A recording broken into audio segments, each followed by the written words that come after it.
on up, do your thing.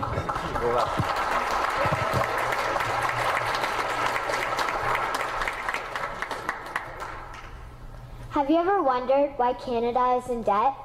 Have you ever wondered why the government forces Canadians to pay so many taxes? Have you ever wondered why the bankers from the largest private banks are becoming wealthier and the rest of us are not? Have you ever wondered why the gross national debt is over $800 billion? Or why we are spending $160 million a day on the interest of the national debt? That's $60 billion a year. Have you ever wondered who receives the $60 billion? What I have discovered is the banks and the government have colluded to financially enslave the people of Canada. I will share with you 3 important points of reference, which will hopefully spark enough interest and concern for you to continue the research on your own and to engage your government to stop this criminal act against the people of Canada. First, we will briefly examine the Bank of Canada.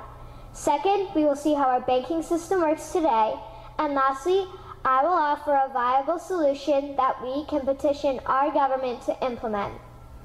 A very little known figure in Canadian history is J.O. McGeer. He was a lawyer, member of Parliament, and mayor of Vancouver.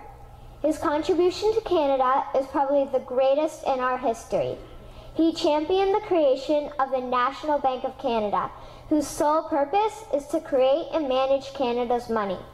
It was formed on July 3, 1934, and owned by all Canadians.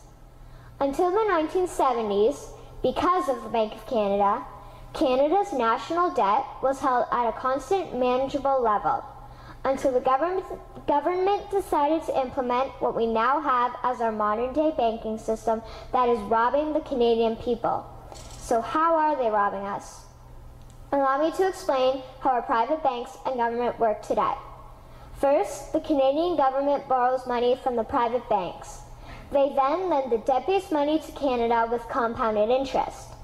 The government then continues to increase taxation of Canadians year after year in order to pay back the interest on the exponentially growing national debt. What results is inflation, less real money for Canadians to spend into our economy, and the real money being used to pad the pockets of the banks. Also, the government gave the banks the ability to loan out money that doesn't exist in the form of loans. When a bank gives you a mortgage, which literally means a death pledge, or a loan, they don't actually give you money. They click a key on a computer and generate the fake money out of thin air. They don't actually have it in their bank vaults. Presently, the banks only have $4 billion on reserve, but they have loaned out over $1.5 trillion. To quote Graham Towers, each and every time a bank makes a loan, a new bank credit is created. New deposits, brand new money. Broadly speaking, all new money comes out of a bank in the form of loans. As loans are debt, then under the present system, all money is debt.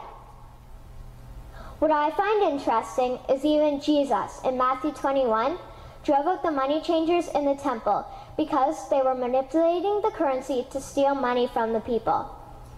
The private banks are just like the money changers in Matthew 21. They are defrauding and robbing the people of Canada, thus their freedom, and they need to be stopped.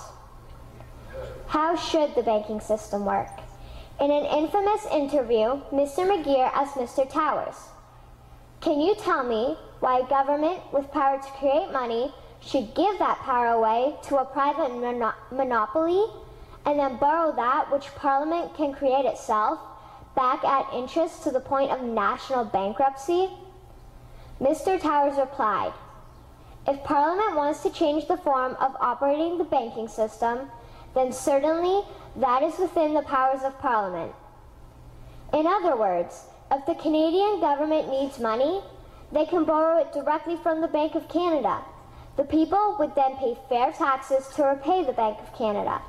This tax money would in turn get injected back into our economic infrastructure and the debt would be wiped out. Canadians would again prosper with real money as the foundation of our economic structure and not debt money.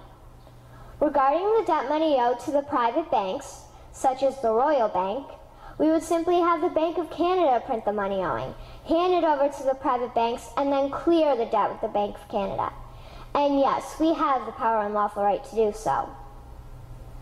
In conclusion, it has become painfully obvious, even for me, a 12-year-old Canadian, that we are being defrauded and robbed by the banking system and a complicit government. What will we do to stop this crime? What will we do to ensure that the next generation will live free and clear of the debt-based economy that enslaves them to the banks? Margaret Mead said the following, and I hope that all of you remember this.